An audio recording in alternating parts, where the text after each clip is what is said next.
Olá e sejam todos muito bem-vindos a esse episódio que vamos fechar a temporada da NHL, porque sim, nós temos um campeão, aleluia, finalmente. Nós estamos no número 39, meninas, eu não me lembro. Eu acho que é. Ótimo começo de episódio, 39. Eu acho que é. O 39º episódio do podcast Tic Tac Go. E hoje eu tô aqui com as minhas outras duas co-hosts, porque a Nath, a gente deu uma folga pra ela, coitadinha, foi derrotada, né? Então hoje ela não vem participar. Mas a gente tem um convidado muito especial hoje aqui, que é o João da página Colorado Avalanche Brasil. Oi, querido, se apresente aí. Olá, boa noite a todos. Meu nome é João, né? Eu sou um dos administradores da página Colorado Avalanche Brasil. É bem legal estar aqui. Feliz da vida com a grande vitória do Colorado Avalanche na final da Stanley Cup. Oi, meninas, como é que vocês estão? Olá! Eu tô bem, tô feliz que essa temporada acabou. Eu não aguento mais hockey. Mas, né, daqui a pouco tem tudo de novo. Essa semana não. Na próxima já tem draft, daí tem free agency, é aquela loucura. Já tô sofrendo. Mas vamos aproveitar a semaninha de férias que resta, né? Eu tô um pouco preocupada, porque acho que meu time vai fazer merda, então assim... Não é sobre isso hoje, vamos deixar pra sofrer mais pra frente. É sobre isso. Eu tô igual a Ana também, não aguento mais olhar pra nada a respeito de hockey. Eu estou aqui devendo coisa no trabalho, inclusive. Mas é isso. Seguimos. É isso. Então, finalmente acabou essa temporada, que parece que durou 300 anos, na minha opinião, não sei vocês. Mas a gente teve finalmente o Colorado Avalanche ganhando a taça novamente. Para quem não assiste há pouco tempo, o Avalanche vinha de o quê? De uns 4 anos, se eu não me engano, o João pode me corrigir aqui, caindo na segunda rodada dos playoffs, né? Indo até a segunda rodada e caindo. Eu mesmo escrevi o texto do que esperar da final, esqueci já, desculpa, gente. E finalmente um time que a gente sempre apostava para ser o campeão, que é o Colorado Avalanche, ganhou. E ganhou com respeito, tipo, não foi pouca coisa, assim, ganhar do Tampa Bay Lightning, né, que é o atual bicampeão da Stanley Cup. Opa, não é mais. Ó, vai demorar pra acostumar, né? Então, vamos falar um pouquinho dessa final. O Avalanche ganhou por 4-2. Eu não gosto quando o time campeão ganha fora de casa o último jogo. Eu acho chato. Eu gosto de quando é em casa, porque os bebês tudo entram dentro do gelo pra comemorar com os pais, e eu fico feliz assim. Dessa vez só teve as WEGs e os pais dos jogadores. Eu fiquei chateada com isso, então foi legal. Mas ganharam de 4-2. Um jogo bem complicado, o último jogo. Foi só 2-1 o placar. E...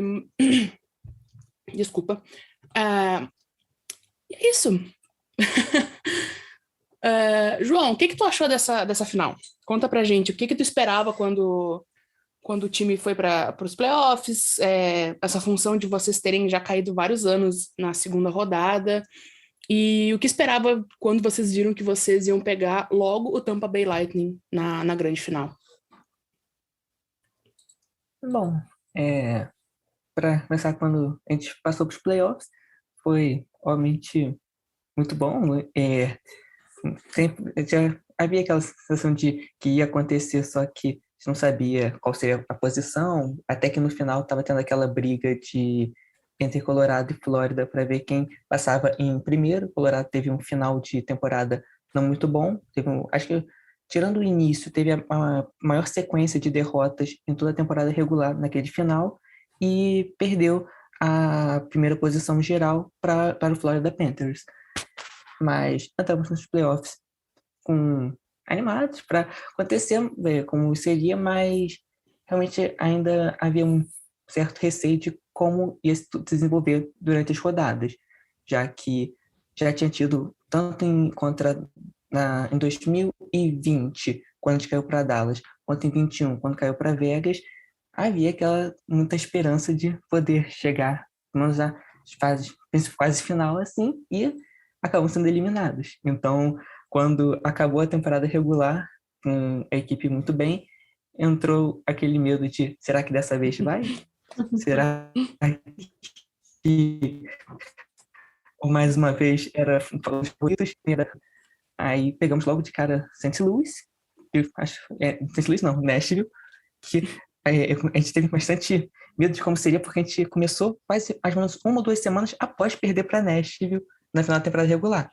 Mas a gente conseguiu melhorar, acho que tirando o segundo jogo da série, o Colorado não teve dificuldade e conseguiu até vencer bem até avançar para a fase seguinte, onde pegou St. Louis, que já era uma equipe muito forte. As duas equipes em si já se enfrentam de uma maneira um pouco pegada já há um tempo. E ali foi bem complicado. No primeiro jogo, acho que chegou a ir para o overtime. E aí, logo no jogo seguinte, acho que foi quando o St. Louis empatou a série. Acho que ele foi o mais pegado e que mostrou que não ia ser tão fácil como sempre se espera dos playoffs. A gente conseguiu passar o St. Louis e chegar na semifinal final de conferência, que não acontecia há muito tempo, e ia pegar Edmonton, que também, assim como o Nashville, foi uma equipe que venceu o Colorado logo na reta final da temporada regular, inclusive, se não me engano, por um placar até bem grande, mas conseguimos, tirando alguns jogos mais próximos em que a equipe se vacilou um pouco em alguns momentos e acabou tendo que brigar bastante para conseguir vencer. A série não foi tão complicada, mas foi um problema devido à questão de perda de jogadores para lesão, uma coisa que foi um problema para Colorado durante toda a temporada, dessa última temporada, desde a temporada regular até o final.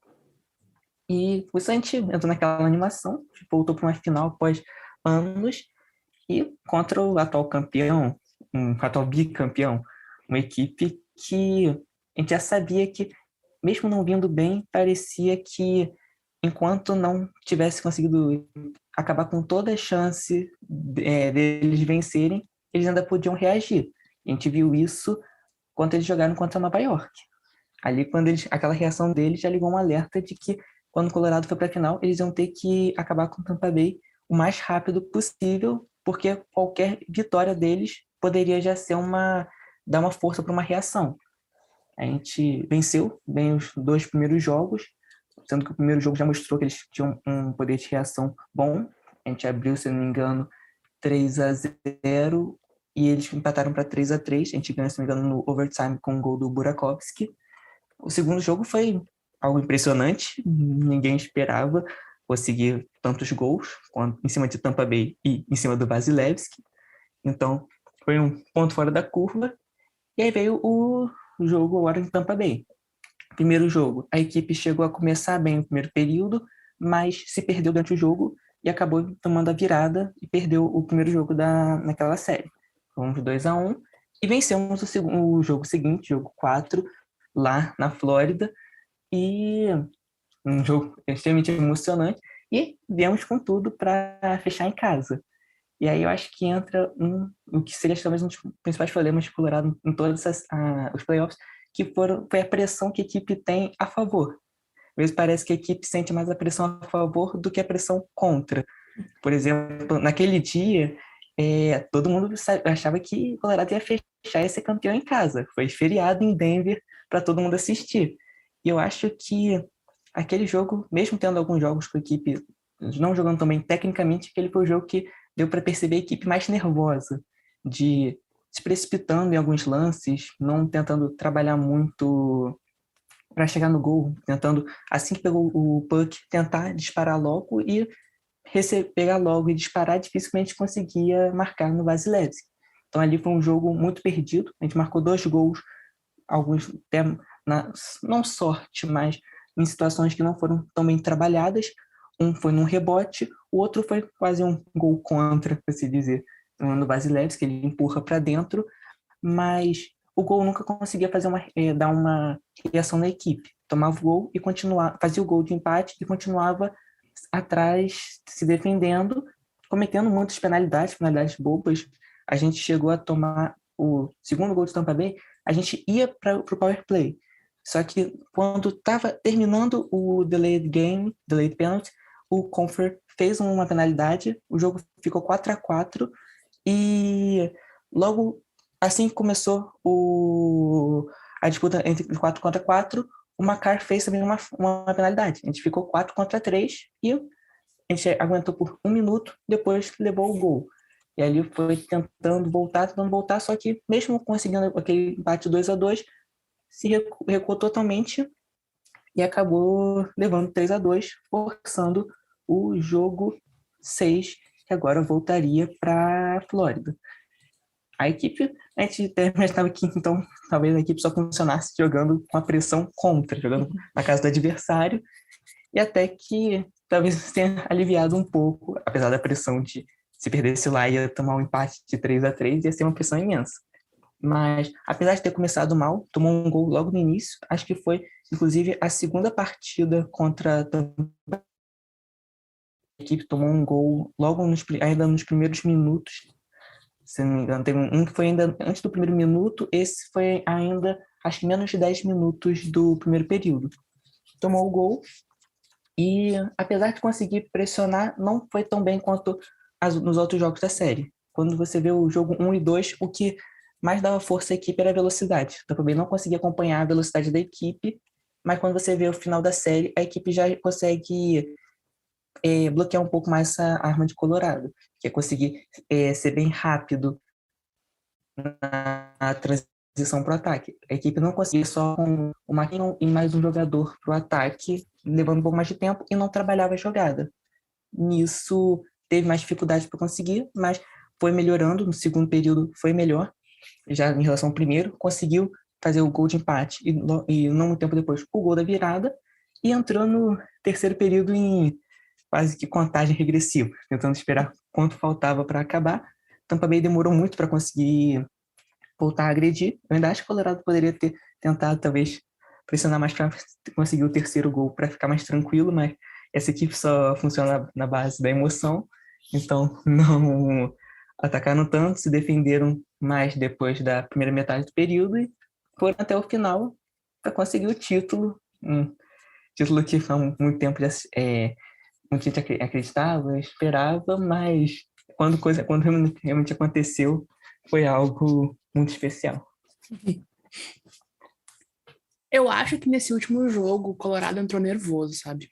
Eu acho que isso pode também ter rolado no jogo 6, que eles podiam ter fechado em casa, né? Porque tu viu os primeiros minutos do jogo 5, anteriormente, desculpa.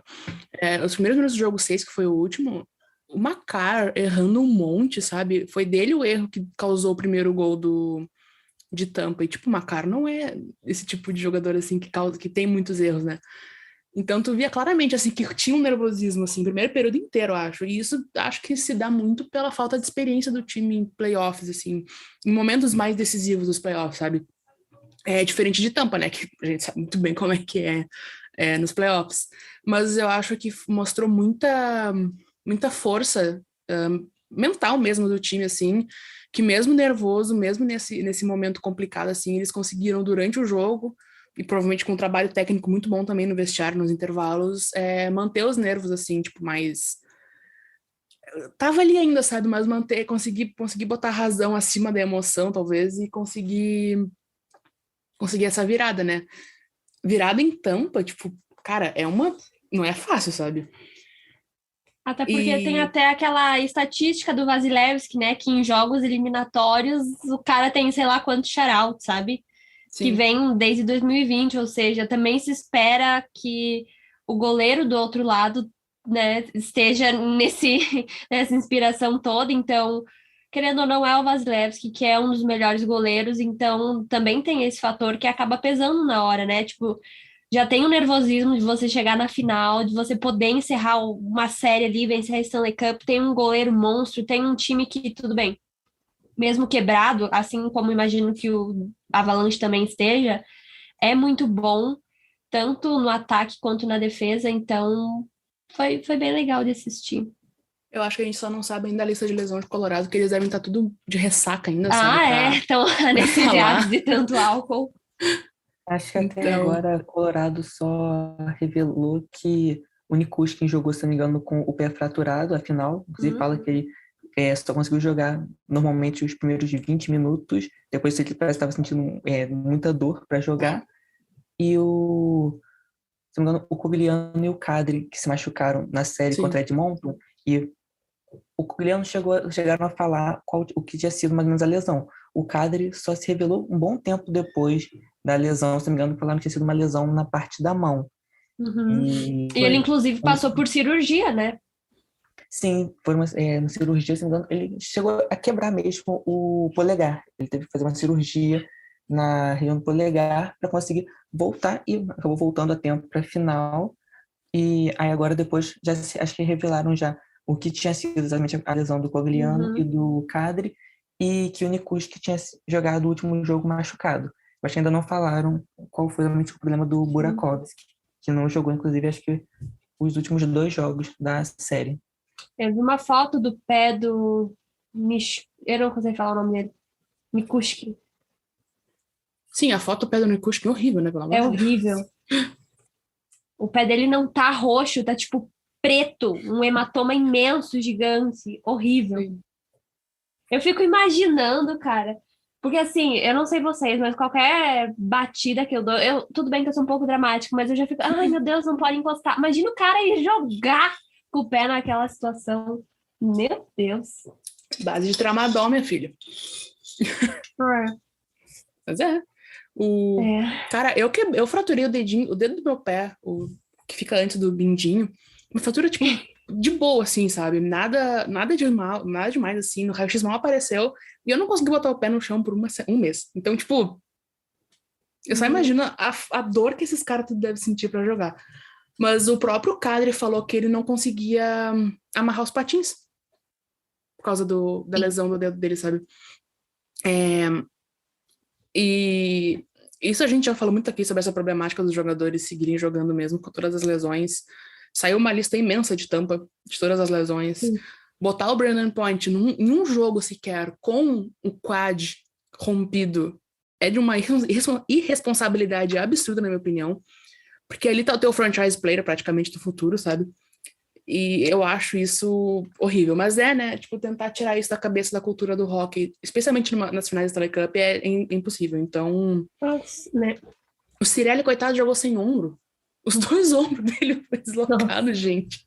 Tipo, Ai, que horror. Eu acho horrível isso. Mas a Ana falou do Vasilevski, que eu quero também aqui falar do Kemper. Darcy Kuemper. Eu falei do desculpas. Vasilevski, mas assim, a gente até tinha comentado isso em algum ponto, que ele tava esquisito nesses playoffs, né? Teve jogos que ele veio, mas teve alguns que, putz, não era o Vasilevski. A gente pode pegar, por exemplo, esse jogo que o João citou, que foi bem atípico, que ninguém esperava, entre Colorado e Tampa, que o Colorado meteu 7-0 no Tampa Bay Lightning, que é uma coisa que eu acho que, tipo, ninguém na face da Terra jamais imagina.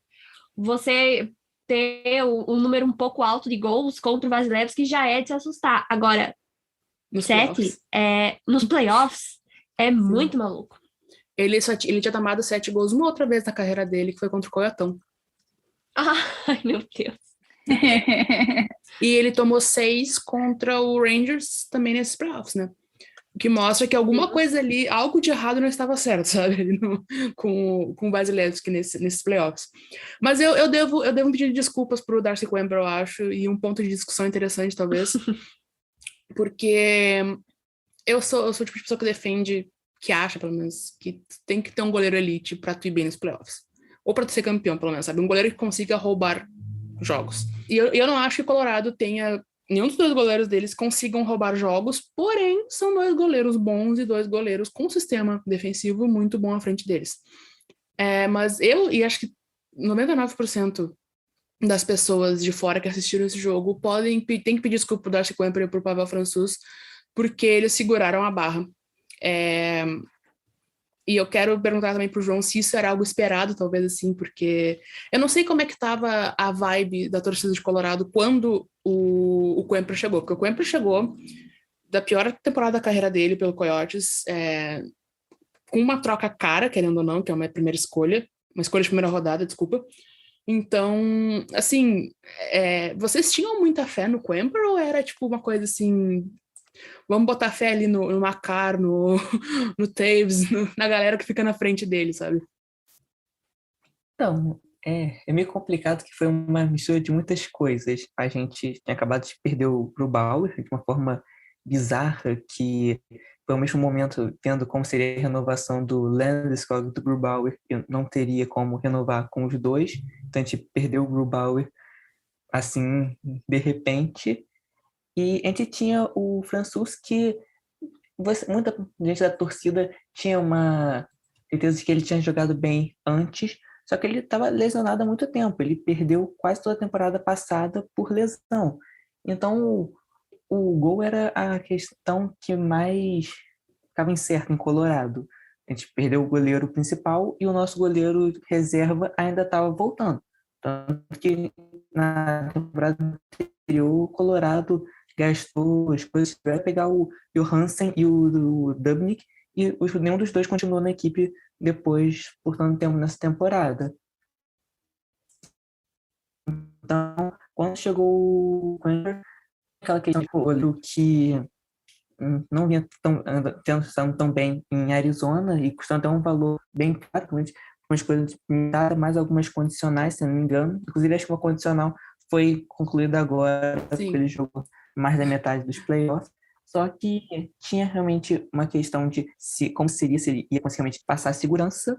Pessoalmente, eu senti que mais confiança nele porque ele foi o goleiro na seleção canadense no Mundial do ano passado. Ele foi o goleiro titular e eu acompanhei aquela final. Eu estava torcendo para outra equipe na final, a Finlândia, mas eu vi ele sendo campeão, então passou mais segurança.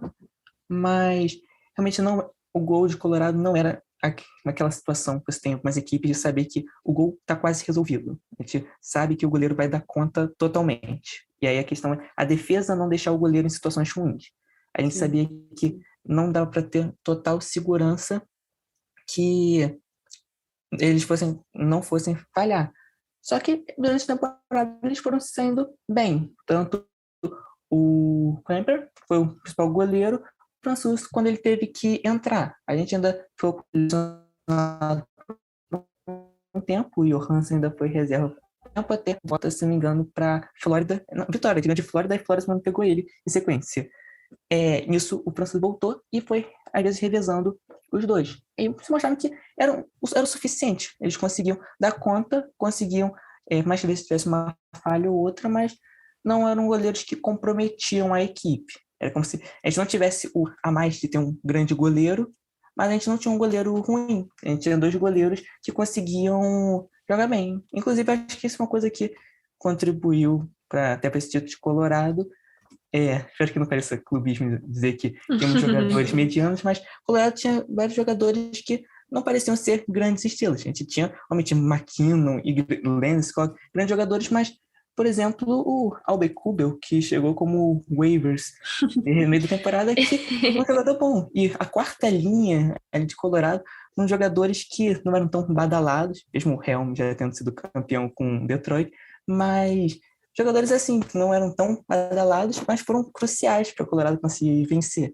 Eu acho que, inclusive, isso é a síntese que a gente tem no gol. Dois goleiros que não eram estrelas, mas conseguiram fazer o suficiente e, inclusive, serem muito importantes em vários momentos da temporada regular e de todas as séries nos playoffs. Muito bom. Esse podcast faz parte do site Fambonanet. Acesse fambonanet.com.br.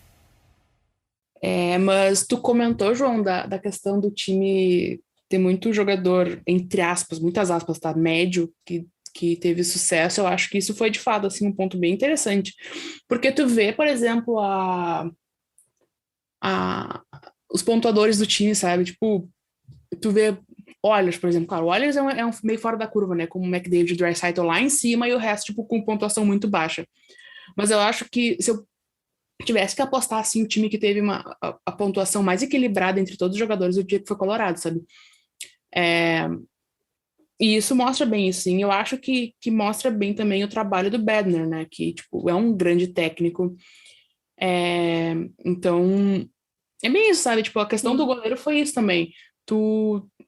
São dois bons goleiros. Com um sistema defensivo que ajude eles, eles podem sim, tipo, roubar jogos, sabe?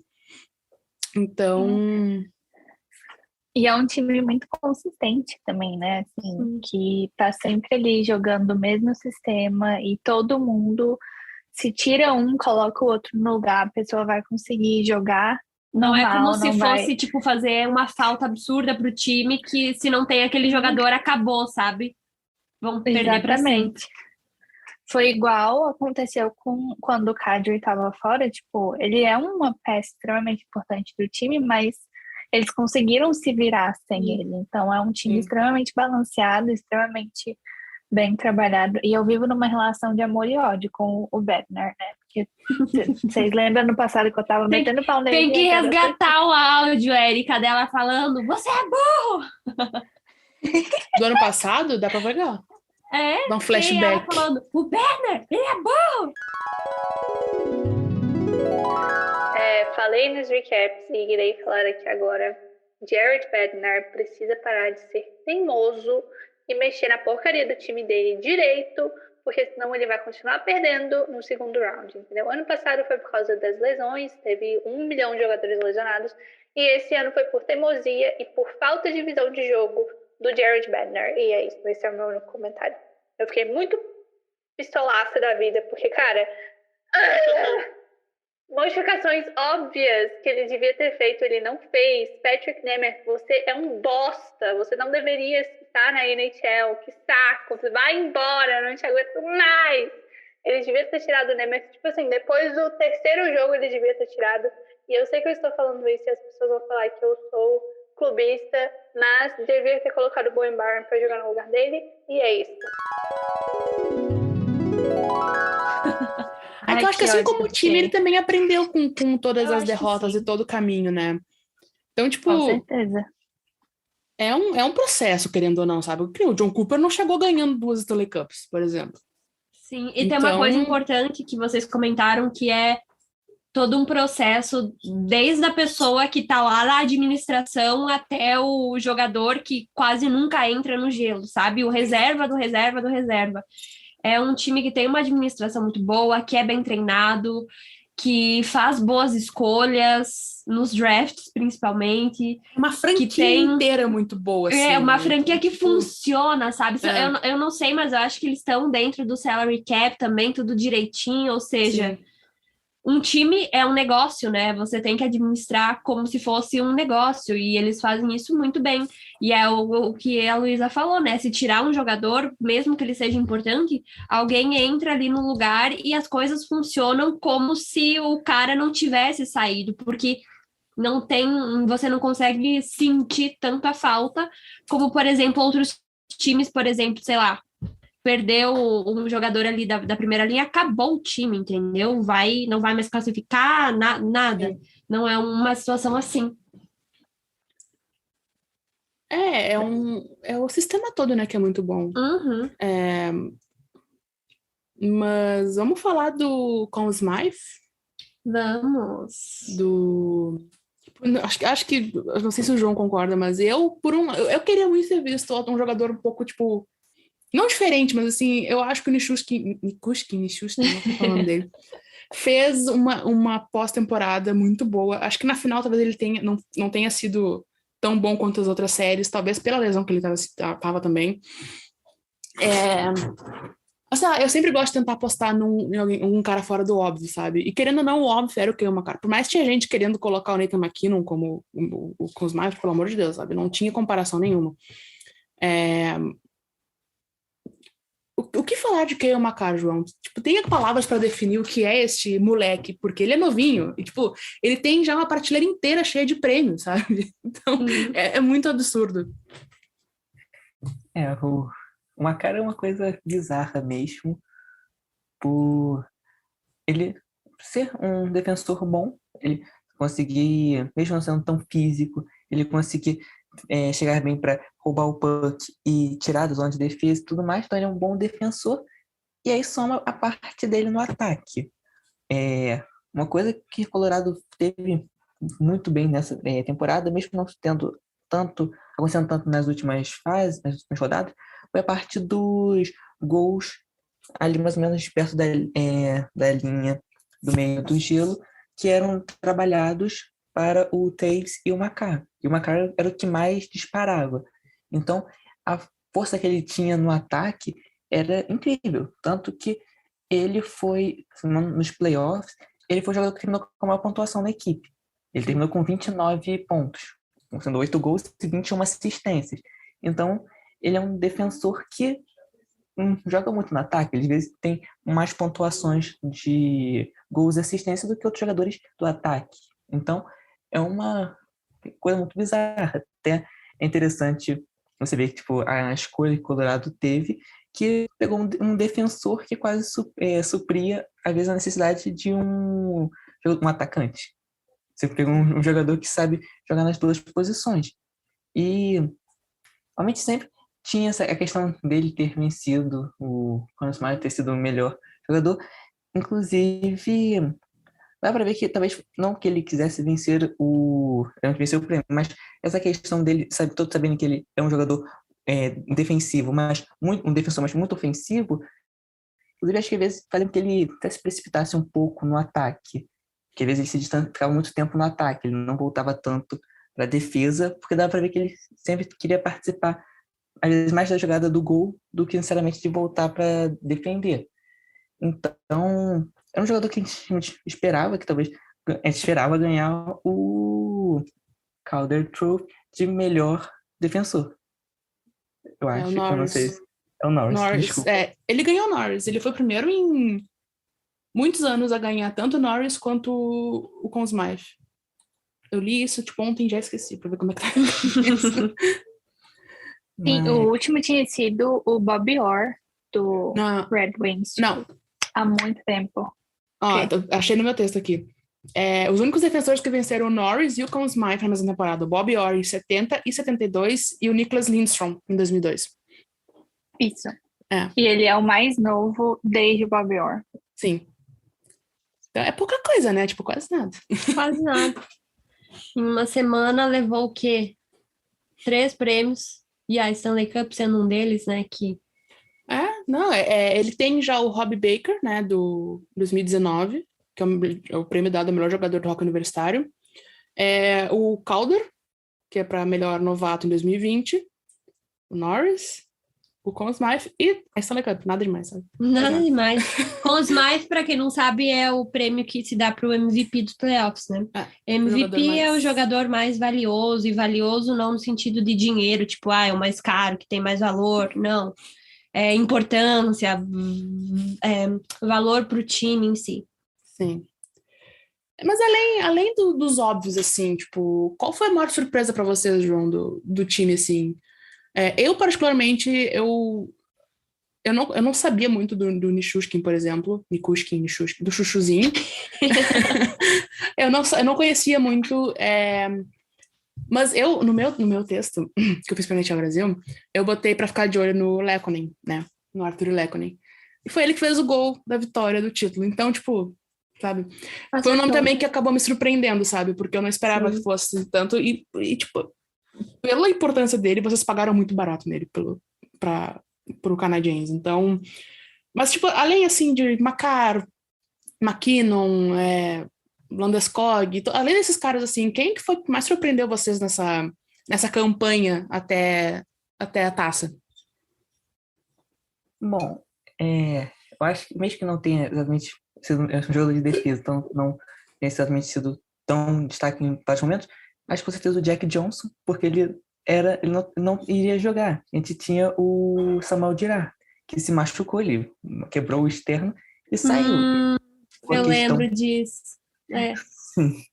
Eu lembro que não sabia se ia ser o Ryan Murray ou ele que ia assumir a vaga, acabou sendo o Jack Johnson, e não se esperava. Ele chegou como tá no terceiro par de defesa. Depois de um tempo ele já estava no segundo par de defesa. Então foi um jogador que surpreendeu bastante nos playoffs. E acho que pro ataque o Helm marcou um gol muito importante, foi o gol que fechou a série contra St. Louis. Uhum. O... Faltando 5 segundos para acabar o jogo. Que Né, Ana pesadelo. Gabriela? Inclusive, eu tinha aceitado que ia pro overtime. Eu já tava, uhul, overtime, vai dar. Não deu. Eu tenho um trauma do Colorado Avalanche, porque acho que foi o quê? 2020, 2019, não sei, 2020, teve um jogo dos playoffs que faltava 0 ponto alguma coisinha, e eles fizeram um gol e ganharam também. É sempre Foi nos segundos inclusive finais. o Kadri Kadri que fez foi, aquele gol. eu lembro. Ai, esse time me irrita. Never forget. O meu time me irrita, tá? Não o seu, o meu. Então, tudo isso é uma redenção devido à eliminação para Dallas no gol no overtime do jogo 7. Ele tá tendo redenção saindo bem nos gols no finalzinho. Mas isso quer dizer, parece que o ataque, a gente tinha vários jogadores fazendo coisas importantes em momentos específicos. O Cogliano marcou gols importantes, ele marca, se não me engano, o primeiro gol quando a gente vence o jogo, faz 3-1, jogando lá na Flórida. Ele faz no primeiro gol, segundo, acho que pegou com o Sturm, também foi bizarro, acho que foi o primeiro gol do Sturm pela equipe, foi aquele gol. Então, foram jogadores que, assim, do nada, eram muito importantes. Acho que quase todos conseguiram ter uma constância, eu não consigo ver qual seria o de maior destaque. Obviamente o Nikushkin, chamar de Chuchu, então sempre que esse gol a gente pode ter imagenzinha do locomotivo, de locomotivo.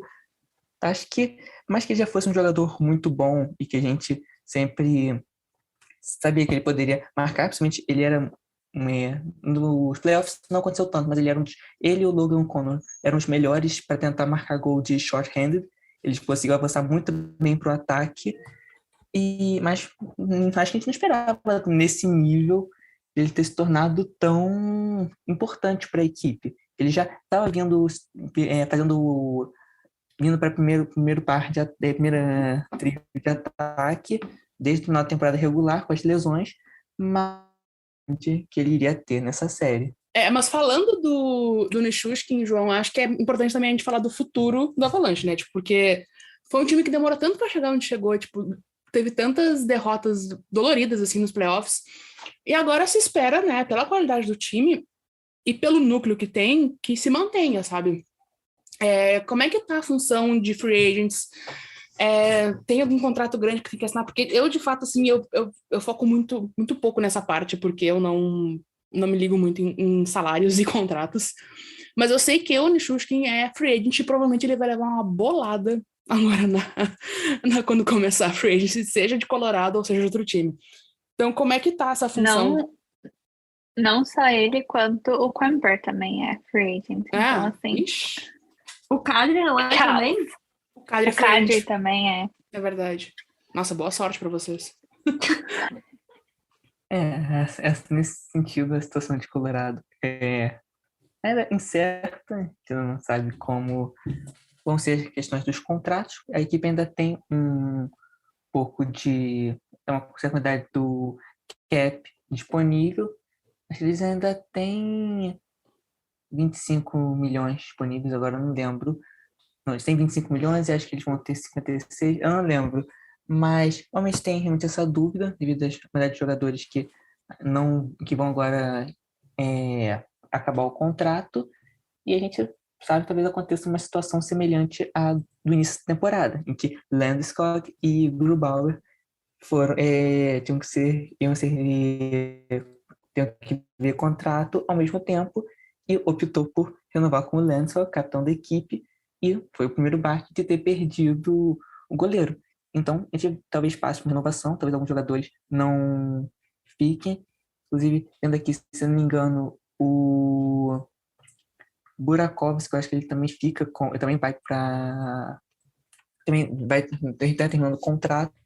Então, são muitos jogadores importantes terminando o contrato. A gente...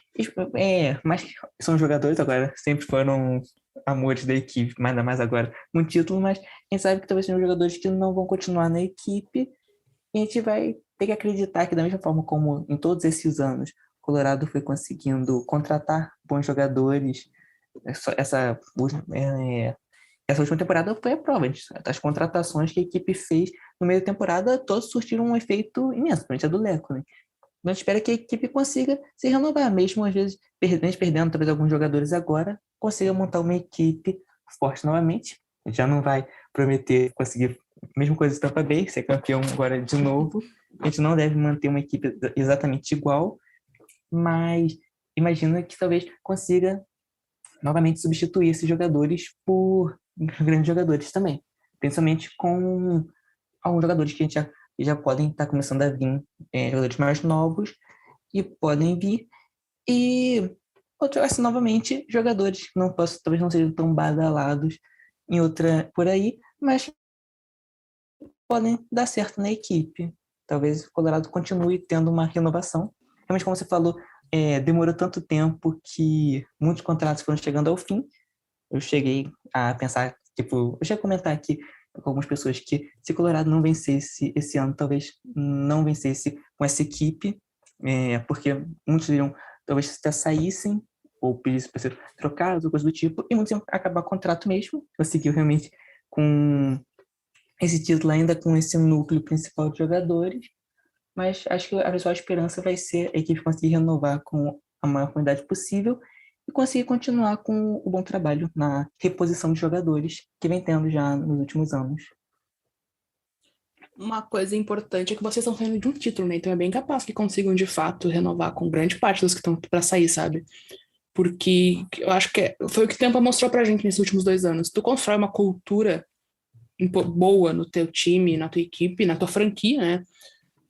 Os caras querem seguir, sabe? Mesmo pegando aquele descontinho, que eles chamaram de desconto, que, meu Deus, ganhar 3 milhões em vez de 5 milhões, tipo, uau, grande diferença, mas enfim, né?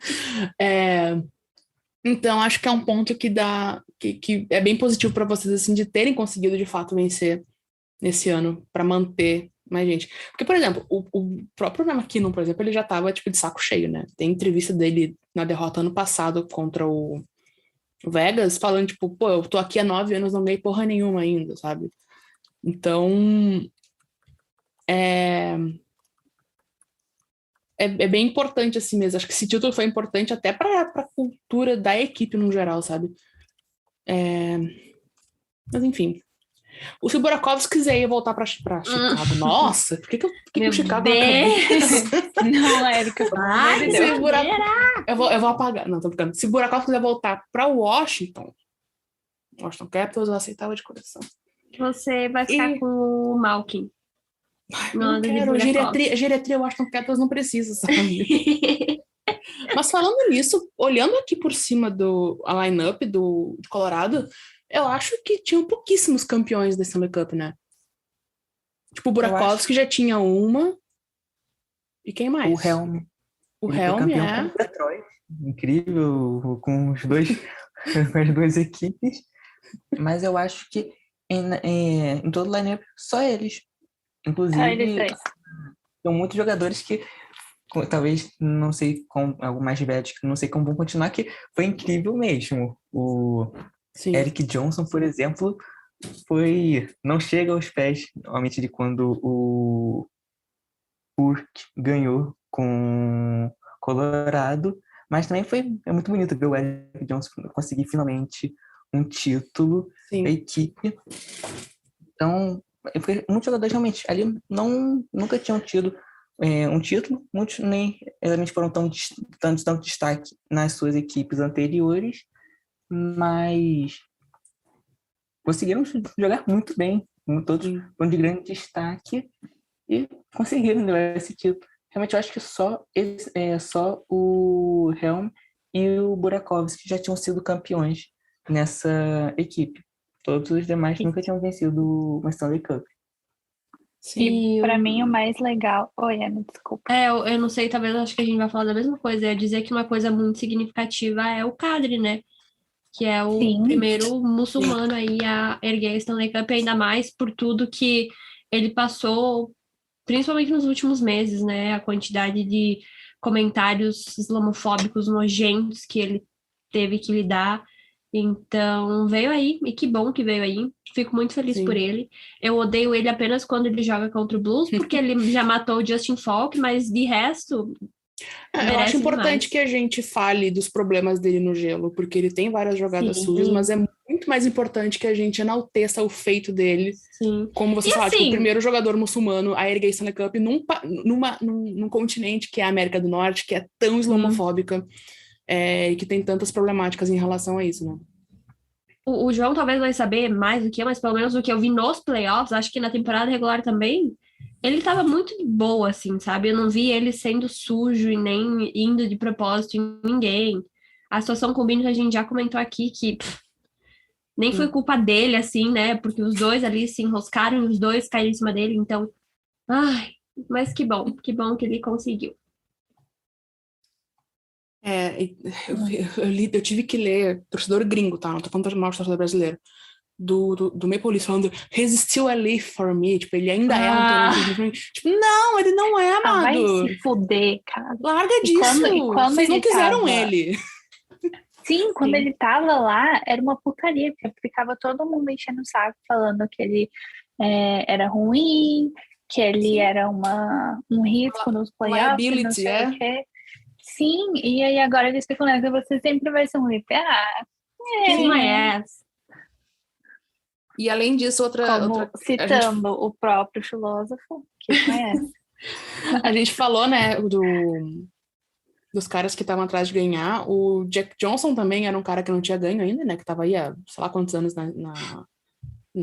Agora na acabou busca. as piadas com ele, né? É. Coitado. E o Cogliano, que saiu do Sharks para conseguir ganhar finalmente uma Stanley Cup também. Então, foram só que algumas das narrativas, assim, né, além da taça específica, assim, que são bem legais. E uma delas, a Luísa vai gostar de falar, eu acho, que é do Bo Byron, que sofreu pra caramba. Ele teve concussões, ele chama síndrome pós-concussão, não? Uma coisa assim, síndrome pós-lesão lesão cerebral, não me lembro como é que é. Que deixou ele de fora por muito tempo. Então, se quiser falar rapidinho aí, porque eu queria falar de mais uma coisa e fechar ainda. Senão a gente vai ter que abrir mais uma chamada. Sim, não, pelo amor de Deus. O Boone foi aquela coisa, né? Ele machucou ano passado, na temporada passada, e ele jogou pouquíssimos jogos e machucou, e depois ele teve Covid, o que agravou a concussão dele. Então, assim, ele ia voltar, pegou Covid, e a gente sabe que a Covid ataca o sistema neurológico, então para ele deu uma super recaída, ele não deu conta. E eles lançaram ano passado, no começo da temporada, se eu não me engano, um artigo no The Athletic de uma entrevista com ele falando que chegou um momento que ele achou que ele nunca mais ia jogar. E você vê ele ganhando uma Stanley Cup, cara, eu chorei tanto, você não tem noção. Se divertindo tanto, né? Tipo, ele tava, tipo, muito doido, né? E assim, nos vídeos. Se divertindo e jogando super bem quando ele voltou. Então, você vê que realmente foi uma recuperação completa. Ele não tá mais sofrendo com isso. Tomando cuidado, é óbvio, mas, né? E é incrível, assim. Eu acho que é uma das histórias mais legais ali dentro dessa roster inteira, assim. Tem várias, mas essa questão de lesão para uma pessoa tão nova. Ele tem 21 anos, fez 21 anos, tipo, literalmente em 2 semanas. Então, um jogador tão novinho, assim, já entrar sofrendo uma concussão, que é uma lesão super séria, e voltar, conseguir se recuperar. Então, foi muito, muito bacana e muito significativo ver ele voltando. E ele foi bem importante também, né, pro time durante os playoffs, durante a pós-temporada. Tava jogando super bem. Eu só quero comentar uma coisa rapidinho aqui antes da gente finalizar, porque a gente não tem muito mais tempo. Que o Maroon finalmente perdeu uma Stanley Cup. É o Corey Perry, é o efeito Corey Perry. O efeito Corey Perry, que é azarado demais, que pra quem não sabe, é a terceira Stanley Cup por times diferentes que ele perde. Não é só, tipo, 3 vezes o time... Seria tão ruim quanto, né? Se fosse 3 vezes com o mesmo time. Mas ele chega na final e perde. Exatamente. E aí acaba Aposenta o sonho. logo, velho. Sim, pelo amor de Deus. Né? Ele conseguiu ganhar com o mais difícil, que foi o Ducks. Mas tudo bem, né? Ai. E eu só quero falar rapidinho que eu acho que a pessoa que tá... Tem 2 pessoas muito tristes com esse título do Avalanche, que uma é o Jost, Tyson Jost, né? Sim, que foi trocado. Sim. E um que deve estar puto da cara é o Grubauer, que eu amo o Grubauer. Nossa. Mas ele deve estar furioso. Bem feito, sinceramente, porque ele que quis sair, né? Sim. Mas E tudo foi bem. pro Kraken achando que, Kraken, uau! Não, agora vai. Eu Vai aposto muito. que ele imaginou que ia ser tipo Golden Knight, Tipo sabe? o Golden Knights, é. Eu também acho. Nossa, esse ano eu tô na final e se cagou tudo. Enfim. Mas eu acho que é isso. João, muito obrigado pela presença, por vir aqui conversar com a gente, com a nossa loucurinha do TTG. Não sei se tem alguma coisa que queira comentar antes da gente fechar. Faça seu jabá, sua propaganda. Faz toda a propaganda. Mas se tiver mais algum comentário, quiser falar do time, enaltecer alguém. Enaltecer os nossos velhinhos que conseguiram conquistar já bem no final. E os jogadores novos, o Byron, Newhook, o Connor não é tão novo, só que ele começou a jogar com o Glassman há não tanto tempo. E então, acho que enaltecer todos os jogadores que conseguiram o que muitos grandes elencos colorados não conseguiu, mesmo tendo tempos mais ruins, mas não conseguiram e conseguiram finalmente trazer um título de novo. E é isso. Quem quiser seguir a nossa página, Colorado Avalanche Brasil, a gente está tentando postar com mais frequência as coisas, acompanhar. Só tem 2 pessoas atualmente, mas tentando deixar a página bem legal. Então, quem quiser seguir, a gente agradece. Perfeito. É uma das páginas mais legais que eu acho de time aqui no Brasil.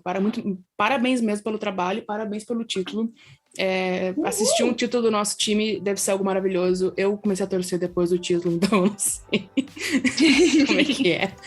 Mas deve ser uma felicidade sem tamanho mesmo. É isso então? Vamos fechar? Uhum. Este foi o 39º episódio do TTG. Eu queria muito ter terminado a temporada com 40 episódios, mas a gente vai voltar daqui a pouco, porque agosto agora tem o Mundial Feminino, Mundial de Hockey Feminino. Tem aí Free Agents, a gente não vai ter muito descanso. Nunca tem, né? Mas, por enquanto é isso. A gente não deve fazer de draft, eu acho que ninguém aqui tá muito ligado em draft. A única coisa do draft que eu sei é que o Juraj usa aparelho. É só isso que eu sei também.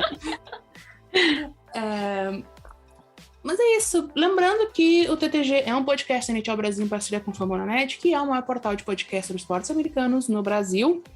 O TTG tem Twitter e tem Instagram, @podcasttictacgo. Mas também siga as redes sociais da NHL Brasil, que no Twitter é @NHL Brasil, no Instagram é @NHL Brasil Oficial e no Facebook é NHL Brasil, mas é uma página, não é um grupo. Não entre no grupo da NHL Brasil no Facebook. Não perca seu tempo. Para de usar o Facebook. Também, para de usar o Facebook, exatamente. A gente tem YouTube, que também é NHL Brasil, que tá... Caso tu já esteja com saudade da NHL, não sei como é que isso poderia acontecer, mas cada um, né?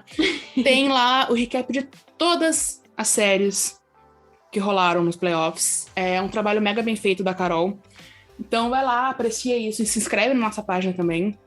E por fim, a gente tem a lojinha do TTG. Tem a lojinha do TTG que ainda está online. Claro que vai ficar online pra sempre. Mas lá tem bastante design legal, tem coisas bem legais, diferentes. Eu tô louca pra fazer um bodyzinho de bebê, mas eu ainda não fiz, porque tem essa opção e eu quero muito fazer. Tem sim, tem um lá. Eu sei, mas é que eu não fiz. Ah, tá. Eu não fiz. E é que você tinha mandado a frase, eu falei, meu Deus, pare, vou ter que fazer um bebê. Não vou fazer um bebê. Se alguém quiser fazer um bebê pra eu dar o presente, aí eu aceito. Se alguém tiver um filho, ou tiver um bebê, a gente manda de presente o bodyzinho do TTG. Eu não tô brincando. A gente manda. Quero. Mas é isso. Então, até breve. Até breve.